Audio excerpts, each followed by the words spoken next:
Gyda ddiolch i pawb am ddod. Da chi'n gwybod pam da ni wedi dod i'r safle arbennig yma. Mae o reit i cefnus i fanna. Ond hefyd, wrth gwrs, i ddeud bod ni ddal i fod y bendant bod ni eisiau'r groed o'i dreigio rhwng nhw. A dim rhyw brincet mae Charles Windsor yn mynd i roed i ni.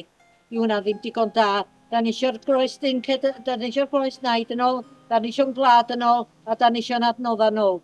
Ac wedyn, cerwch allan a gadrwch yr groes naid grifo yn ôl i ni a'n trysora cenedlaethol ni gyd.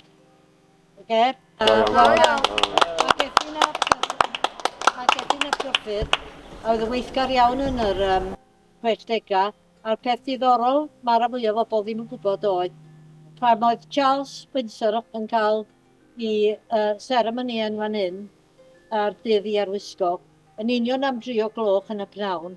Oedd o'n cael ei seremoni, oedd nhw reid y coron tos o Cymru ar pen Charles Windsor, ac oedden nhw'n carcharu 9 o wladgarwyr yn y cwrt yn Abertawe.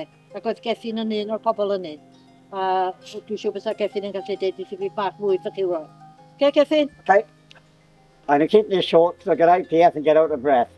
I don't speak Welsh, but I remind you that when David and Llywelyn were being butchered, their last cries were probably in Cymraeg, their mother's language. You know, and we just forget these things. It's so easy to forget. Now, what I want to remind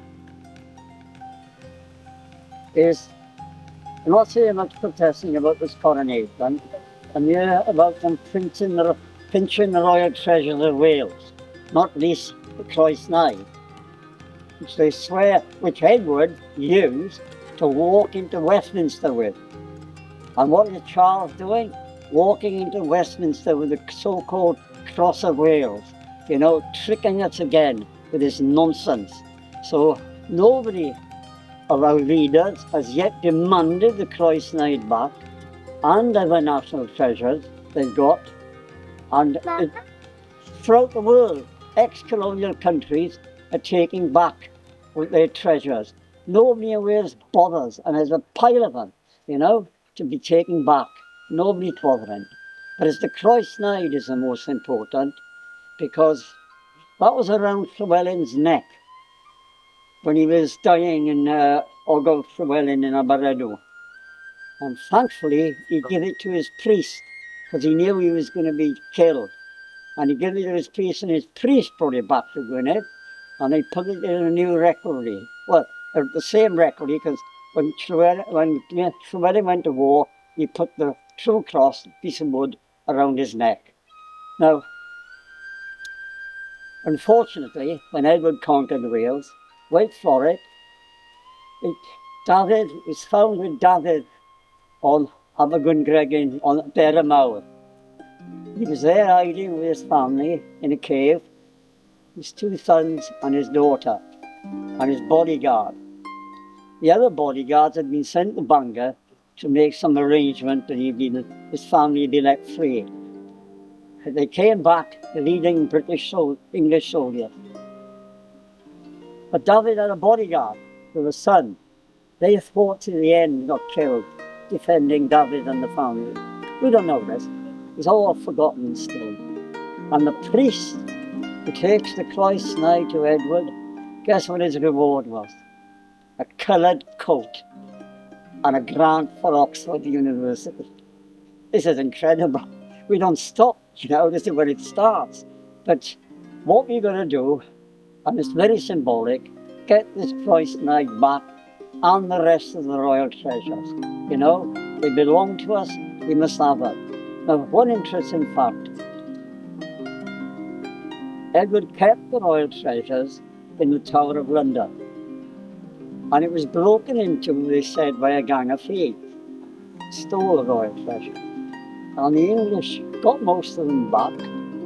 But in the 19th century, in the hills above Dongellau, 2 farm workers found the golden chalice of Gwynedd, you know? And how did it get there from the Tower of London? Obviously, the people stealing it, or rescuing it all, had decided were being chased, and they decided to hide the stuff. And that was found. Where did that end up?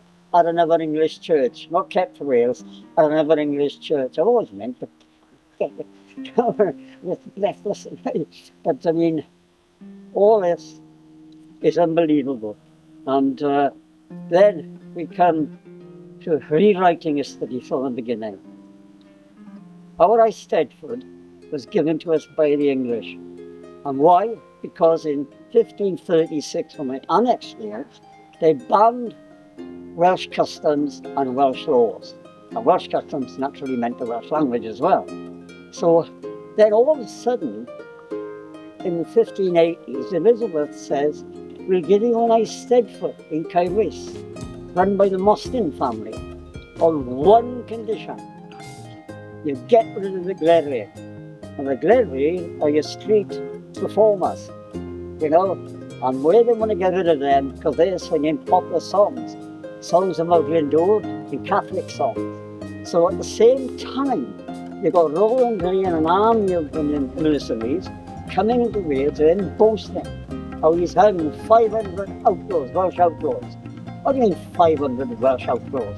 You know, that was a resistance, you know, but they keep saying Welsh outlaws. They weren't outlaws.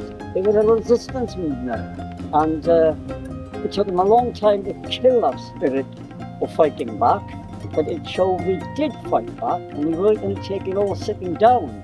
And the trouble is the people who are ruling us today would prefer to sit down, and we've just got to start from scratch again. You know? One of our campaigns, we're going to Aberystwyth on the way back, and we're putting a poster up about this Edward statue. Take it down. The man was a Nazi, you know, and the man who should be here is Glyndŵr. He was the first man who called for a Welsh university. You know, that's who they should be honouring, not the Nazi. You know, and there's books out of him being a Nazi. You know, so I mean, why don't they do it? Well, they're scared. It's absolute, and they're going to be even more terrified now. The English have worked this SOC being misogynist and all the rest of it, and by Cymru's. Very strange this happened at the time of the coronation. You know, they're past masters of this nonsense. So, and the other important thing, a campaign we got at the moment, is putting up the White Eagle cross. And the reason for that is this: when the Germans invaded France in the Second World War period, the resistance wasn't very strong. So they told the people, including boys and girls, go out and scratch the cross of Lorraine on Gestapo cars or on German barracks, painted up. And they did. That began the resistance. You know, it starts in a very, very simple way. And if you go to France now, Paris, you see on the walls there black plaques for the children who taken to concentration camps, and plaques for young men who were killed fighting the Germans. And people still put flowers on those plaques, you know. There's little things like this, constant little things. I mean, why is Cymdeithas Uniaith having a rally at the post office and not at the castle?